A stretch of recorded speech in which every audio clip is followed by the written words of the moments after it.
Please read the disclaimer. XRP holders, it's Freaky Friday, and you know what that means. A lot of freaky things can happen. Hello, beautiful people. Shalom, money makers. We got a lot to talk about, so let's get into it. Right now, XRP is sitting at $1.31. The crypto market continues to be sluggish in its price action, where if you go to the stock market, there's a lot of things popping off. We'll talk about that in the stock market video, and I'll remind you about that soon. But XRP and crypto have some signs that are concerning, but also some signs that are very, very optimistic. We'll go talk about all of these things in this beautiful video, and all I ask from you, I'm a simple man, is that you give me a beautiful smile to send out those good vibes.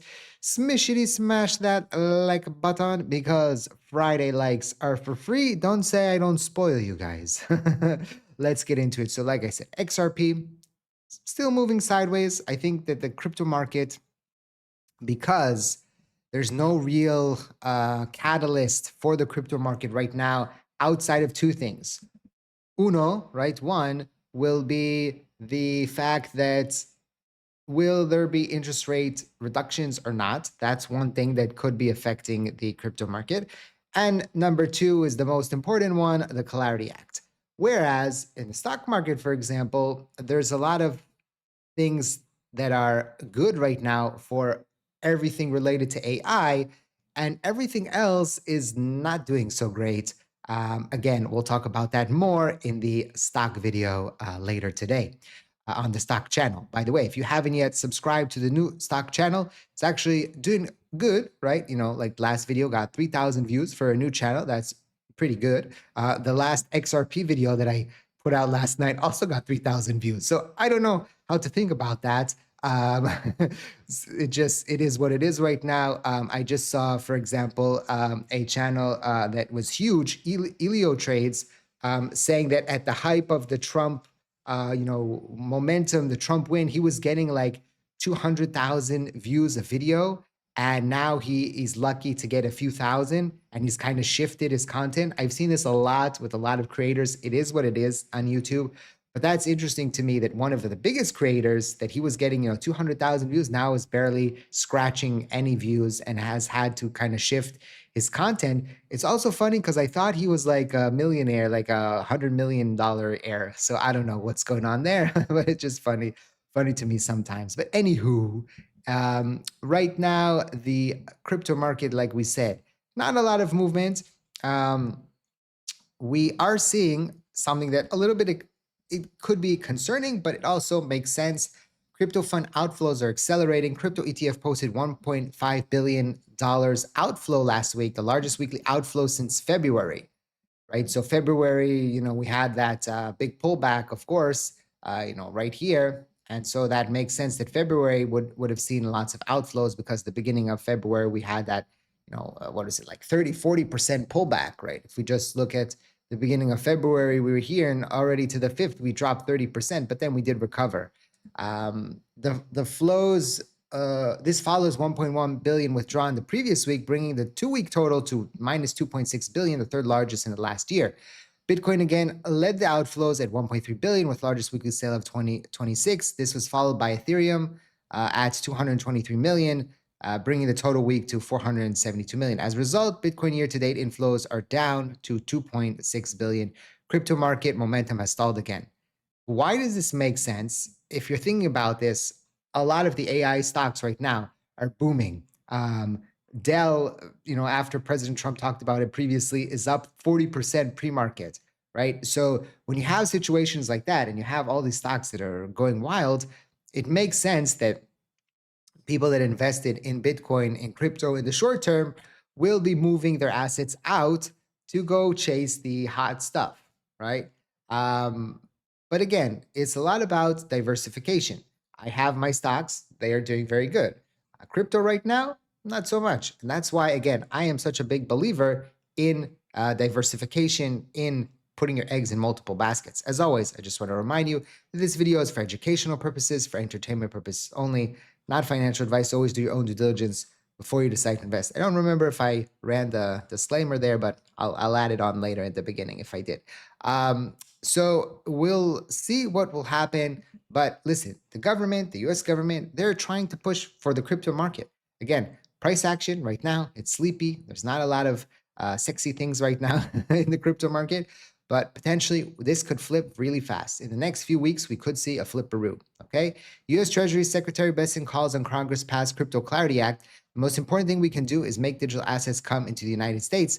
He also talked about a CBDC. Let's listen to what he had to say here. This administration has been very clear. There will be no central bank digital currency, which I think would be the first step toward tracking. So we have taken that off the table. We've passed stablecoin legislation, with bipartisan, and the Clarity Act is now up on the hill, and I think it has bipartisan support.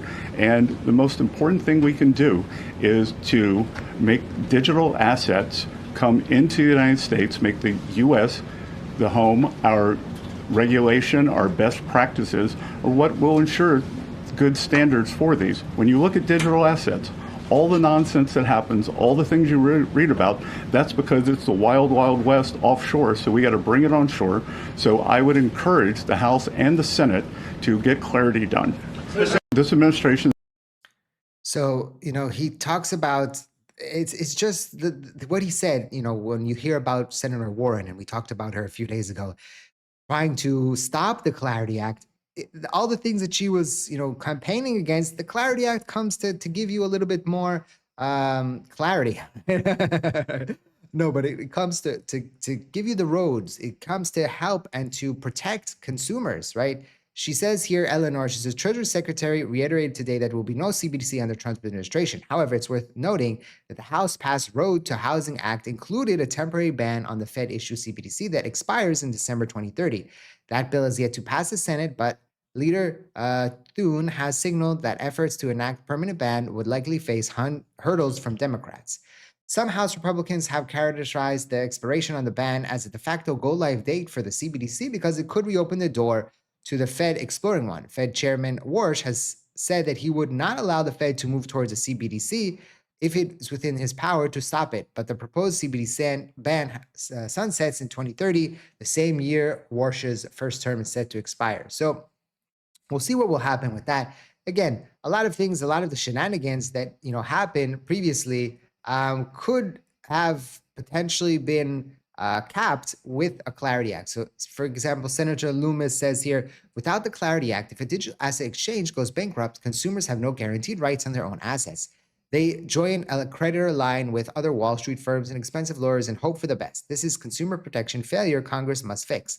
So, for example, although FTX situation, we had Clarity Act in, it would be much easier for the investors to get their money back from FTX, right? And they are getting, but you see how long it is and how many hurdles have to be jumped through, and not all the assets will eventually be released back.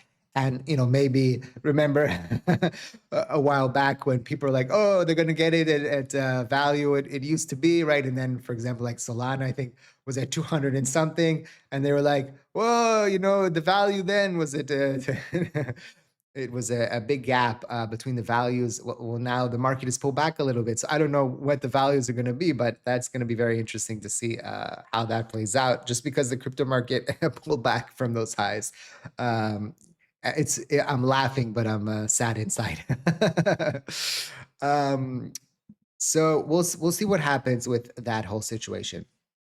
If we talk a little bit about the Trump, Iran, US situation, so far there hasn't been any breaking news. There was reports last night that the deal is done, but I told you, I don't know if the deal is done.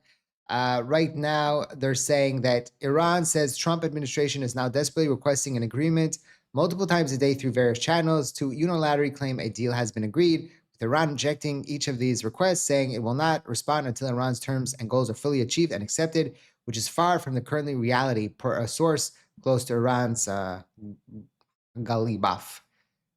I think what's happening right now is the yields. The 10-year note is freaking Trump out a little bit, and that's why he wants to get a deal done. He wants to get a 60-day ceasefire extension so the yields can cool off a little bit, with inflation continuing to run wild and oil continuing to stay high. Although let's check right now where it is. It's at 88, so it has come down, but it can jump up over 100, very quickly. So we'll see what could potentially come from that. You can see we're basically at the lowest levels we've been in a while, and it will be interesting to see what happens with that. The SEC just approved Paxos as the first blockchain native clearing agency in the US, a milestone for crypto and traditional finance converges. So again, we continue to get the SEC making good strides, good steps forward for the crypto market, and hopefully this will continue. But again, something that still concerned me is inflation. Inflation continues to rise, continues to be hotter than expected, and it's been accelerating over nearly every major category in the US. And that's why it's so important for us to invest for long terms, because remember, when my grandma was a kid, she's not with us anymore, but when she was a child, in the 20s and the 30s, around that area, 40s of the 1900s, a movie cost a nickel or a dime. Now you go to a movie, it's like $15, right? So when we are in our later years, maybe it's $50 for a movie, right? Or maybe I don't think there's going to be movie theaters. Maybe there will be when in 30, 40 years, but it will be maybe a different experience. But you understand where I'm getting with inflation. It's important for us to continue to invest, continue to look for our future, look for our children, look for our grandchildren, right? Because the government is not gonna, if you're waiting for Social Security or something like that, that's not gonna be your answer, right? And people that, for example, 40 years ago didn't buy, for example, assets, right? And left their money in the bank. Their money is maybe, I don't know, if they left $50,000, maybe it's $60,000 or $70,000 today. But if they bought assets, they bought the stock market, if they bought Apple, if they bought a house, even a house, right, would be worth a lot more. So, we have to learn from the mistakes of the past and build ourselves into the future. Okay. Don't forget to smash the like button. Again, check out the new stock channel. We're going to do 1 or 2 videos a day according to how much strength I have. I can record 4 videos a day, 2 crypto, 2 stocks. That's my goal for the next month. We'll see if I can do it. And the stock market is doing very good. I know some people can't, think about both, but it's very, very important to diversify and to not just crypto, but other assets as well. Okay. Thank you for watching. I hope to see you next time. And like I always say, let's make a lot of money.